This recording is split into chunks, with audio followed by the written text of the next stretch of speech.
Bonjour, je m'appelle Perrine Chansnat et je suis maquilleuse sur ce tournage. Moi je suis là par Elodie. Voilà, j'ai rencontré aussi Laura à la fac qui nous a parlé avec Ariles de son projet qui avait l'air vraiment intéressant. Je lui ai montré quelques photos de ce que Perrine et moi on a déjà fait et elle nous a pris en tant que maquilleuse. Je suis Ariles Saïtali Belkacem et je suis l'accessoiriste.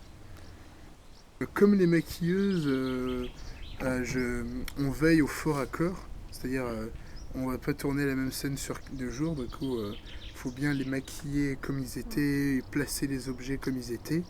Donc déjà on a ça en commun, on veille au fort accord avec Léa la script. Et puis moi je m'occupe de tous les objets que les acteurs touchent en fait. Parce que dès qu'ils touchent un objet du décor, il devient accessoire. Et mon plus gros travail, c'était avec les armes en fait. J'ai passé toute une après-midi à les émousser pour pas qu'ils se blessent. Puis voilà, les lampes à huile surtout m'ont demandé beaucoup de temps parce que fallait les allumer, les éteindre, régler la luminosité en fonction de notre chère chef opératrice Alexandra. On maquille, donc il y avait 4 acteurs principaux, donc on s'est été séparés en 2. Donc moi je faisais Louis Laurent Pandore et Marlène Aya.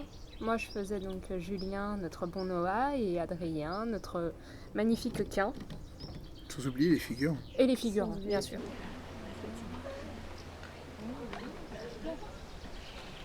Ça ressemble surtout à la sortir dans Codan. Oui,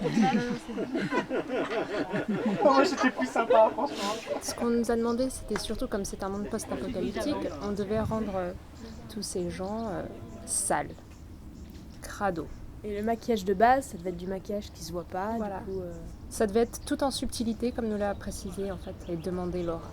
le plus discret Le plus possible, discret mais possible. maquillé quand même pour masquer les défauts, pour rendre le teint parfait, pour souligner les yeux aussi.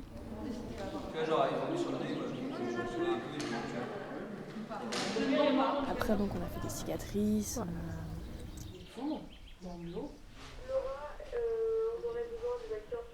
On a mis beaucoup de crasse aussi partout, avec parfois de la vraie boue et parfois Sur une palette. du fard gras. Fard gras, voilà. Si tu portes des tampons à la prise, il faudra les salir. Le cadavre, c'était vraiment très très très intéressant et très marrant, je dirais. Voilà, s'occuper, on était à 3 sur Baptiste pour le rendre aussi cadavérique que possible. Moi, ce que j'ai bien aimé aussi, c'est la blessure de Cain. Ah on oui. voit de très près, on a dû faire couler le sang. On utilise un peu de plastonate pour faire la boursouflure. Ensuite, on fait l'hématome, le sang qui coule. Une poire remplie de sang, l'acteur a dû appuyer dessus et ça fait un petit filet de sang. C'était rigolo.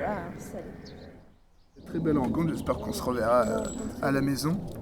Et C'était puis, une belle expérience professionnelle. ouais, c'était intéressant d'être sur un plateau jour et nuit, d'être dans l'ambiance, tu vois. Parce que les tournages que je fais généralement, ils durent, ça dure 2-3 jours, donc là ça durait 2 Et semaines. on rentre chez nous alors que là on est vraiment tout le temps ensemble.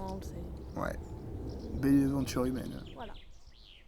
Alors Noah, avant tout, c'est un personnage qui est le frère d'Aya et qui est beaucoup plus dépendant d'Aya que Aya est dépendant de lui.